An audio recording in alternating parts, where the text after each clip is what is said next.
मुझे याद है कि मगरबी बंगाल में जब उर्दू को दूसरी सरकारी जुबान का दर्जा देने का ऐलान किया गया था तो हम लोगों ने बड़ी खुशहाली व शादमानी का इजहार किया था और हम लोगों ने उर्दू के कुछ नाम नेहाद लीडरों और मुजाहिदों को बुलाकर अपने बस्ती बस्ती, शहर शहर, मोहल्ला मोहल्ला, कस्बा कस्बा बुलाकर उन लोगों को मोटे मोटे फूल के गजरे और माले पहनाए थे और उन्हें तोहफे तहाइफ से नवाजे थे।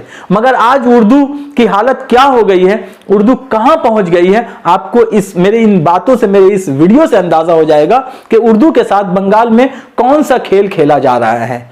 मगर कोई इसके खिलाफ आवाज उठाने वाला नहीं है। मैं लगातार आपको जगाने की कोशिश कर रहा हूं, आपको बताने की कोशिश कर रहा हूं। बराए मेहरबानी मेरे वीडियो को आप किसी सियासत की निगाह से मत देखिए, यह सियासत से परे है। मैं यहां किसी राजनीति या वोट की पॉलिटिक्स करने हरगिज नहीं आया हूं। उर्दू का एक खैरखा हूं, उर्दू का तालिब इल्म हूं, उर्दू का उस्ताद हूं और उर्दू के साथ जो कुछ हो रहा है मैं अपनी बातें रख रहा हूं। आप भी हुकूमत से अपनी बातें रखिए। किसको वोट करना है, किसको आपको मुंतखब करना है, कौन आपका एमएलए, एमपी, काउंसलर होगा, यह आपका फैसला, आप जाने। मगर उर्दू के साथ जो कुछ हो रहा है, आप जरा इस बात से अंदाजा लगाइए कि पिछले दिनों हुकूमत मगरबी बंगाल से West Bengal cooperative service commission का एक नोटिफिकेशन जारी किया गया। इस कमीशन के तहत कई एक जगह में वैकेंसीज है जिसके लिए नोटिफिकेशन जारी किया गया है, जिसका नंबर है 05/2021। इसको आप गूगल सर्च करके भी इस नोटिफिकेशन को आप देख सकते हैं।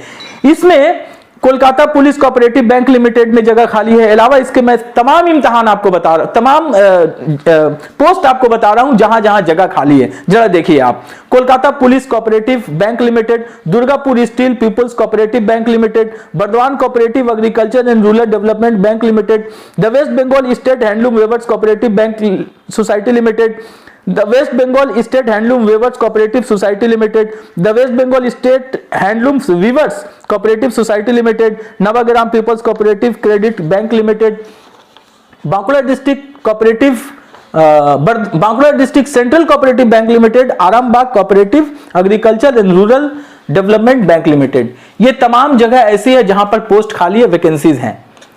मगर अफसोस इस बात का है कि इन तमाम जगहों में बंगाल के उर्दू मीडियम से ताल्लुक रखने वाले तलबा को बाहर का रास्ता दिखा दिया गया, उन्हें खारिज कर दिया गया, इस इम्तिहान में बैठने से उन्हें मना कर दिया गया। आप जानते हैं क्यों? अब बराए मेहरबानी वीडियो को स्किप किए बिना आप पूरा देखिए। इसके कॉलम नंबर 3 में लिखा हुआ है कि an applicant must have Bengali as first और second language in the 10th और 12th स्टैंडर्ड एग्जामिनेशन। जो हजरात पढ़े लिखे हैं वो मेरी बात को समझ चुके हैं, मैं आम लोगों को बताना चाह रहा हूं। इसका क्या मतलब है? इसका मतलब यह होता है कि आप जो माध्यमिक और हायर सेकेंडरी के इम्तिहान जो हमारे बच्चे और बच्चियां देते हैं, पास करके जब वो किसी यूनिवर्सिटी से ग्रेजुएट बनकर आते हैं तो उनका फर्स्ट लैंग्वेज या तो उर्दू होता है या वो हिंदी लेते हैं या बांग्ला लेते हैं। अब यहां क्या क्या कहा गया? और सेकेंड लैंग्वेज हम लोग अंग्रेजी लेते हैं माध्यमिक और एचएस में।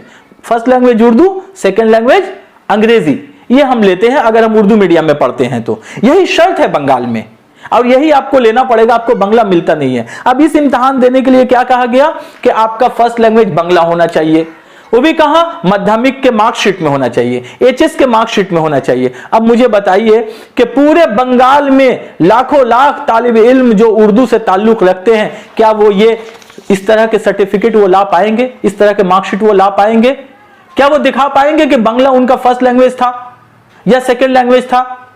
पहले क्या होता था कि WBCS, मिसलेनियस और भी पब्लिक सर्विस कमीशन के जितने इम्तिहान होते थे उनमें यह कहा जाता था कि बांग्ला एक लाजमी जुबान के, बांग्ला लिखना पढ़ना और बोलना आना चाहिए। मगर अब बात यह नहीं है, बांग्ला तो सभी हम लोग जानते हैं, बोलते हैं, लिखते हैं, पढ़ते हैं। मगर जब मार्कशीट में जब आपको 10th और 12th स्टैंडर्ड में फर्स्ट और सेकेंड लैंग्वेज बांग्ला मांग लिया जाएगा तो आप कभी नहीं दे पाएंगे आप, और आप घर बैठे इम्तिहान से आपका इखराज हो जाएगा। इंडियन कॉन्स्टिट्यूशन आर्टिकल 16, जिसके तहत यह कहा गया है कि article 16 provides equal opportunity for all citizens in matter of employment और appointment to any office under the state. यानी कि आर्टिकल 16 के मुताबिक, हिंदुस्तान के दस्तूर के मुताबिक यह कहा गया है कि किसी भी रियासत में मुलाजमत के तमाम मौके और बराबर मौके वो अपने शहरियों को दे, और no citizens can be discriminated on grounds of caste, religion, language.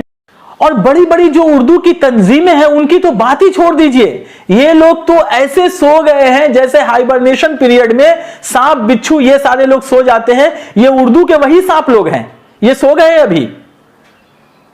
ये फिर इलेक्शन और कोई ऐसा मौका आएगा तो बरसाती मेढक का जैसे ये लोग फिर निकल जाएंगे और आपको बताएंगे कि हम उर्दू के बहुत बड़े खैरखां हैं, दानिश्वर है, फलसफी है, शायर है, ये लगेंगे बोलने के लिए।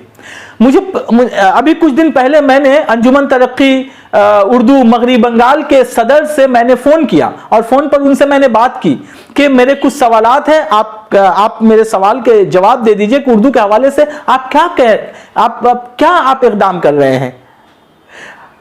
पहली बार उन्होंने फोन उठाया, फोन पे मुझसे गुफ्तगू की, उसके बाद कहा ठीक है मुझे वक्त मिलेगा तो मैं बताऊंगा, आप सवाल मुझे पीडीएफ कर दीजिए। मैंने उनके व्हाट्सएप नंबर पर वो सवालात दे दिए। उसके बाद फिर मैंने उन्हें फोन किया कि सर क्या हुआ, अभी तक आपने मेरे सवालों का जवाब नहीं दिया।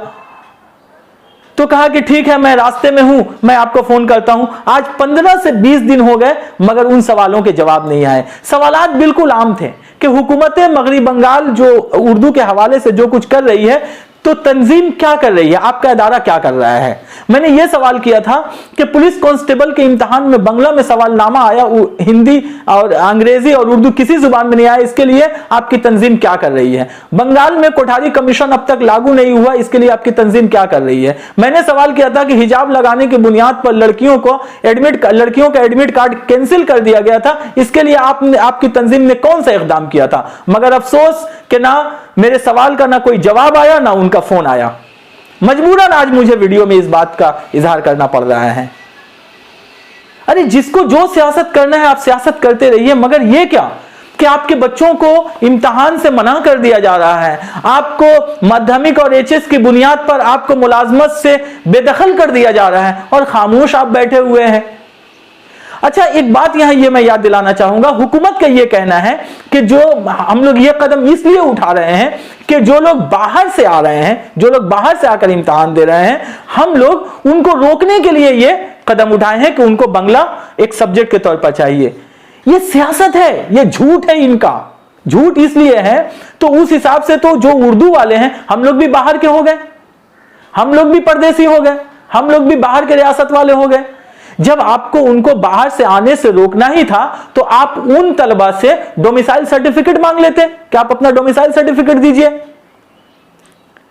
या अगर वो दूसरे बोर्ड से हैं, बिहार बोर्ड से हैं, उत्तर प्रदेश बोर्ड से हैं, गुजरात से हैं, महाराष्ट्र बोर्ड से, तो बोर्ड से ही आपको पता चल जाएगा वो बाहर का है, तो आप उनसे उनका डोमिसाइल मांग लीजिए। मगर हमारा माध्यमिक और हायर सेकेंडरी तो West Bengal board of secondary education से है, West Bengal higher secondary council से है, तो हम लोग बाहर के कैसे हो गए। हमारे साथ ये शराइत क्यों लागू हो रहा है, हमें यह समझ में नहीं आ रहा। हम लोग बंगाल के स्कूल से पढ़ रहे हैं, हम लोग बंगाल के स्कूल से एचएस कर रहे हैं, हम लोग बंगाल से यूनिवर्सिटी बंगाल की यूनिवर्सिटी से ग्रेजुएशन कर रहे हैं, हमारे साथ ये शराइत क्यों लागू हो रहे हैं।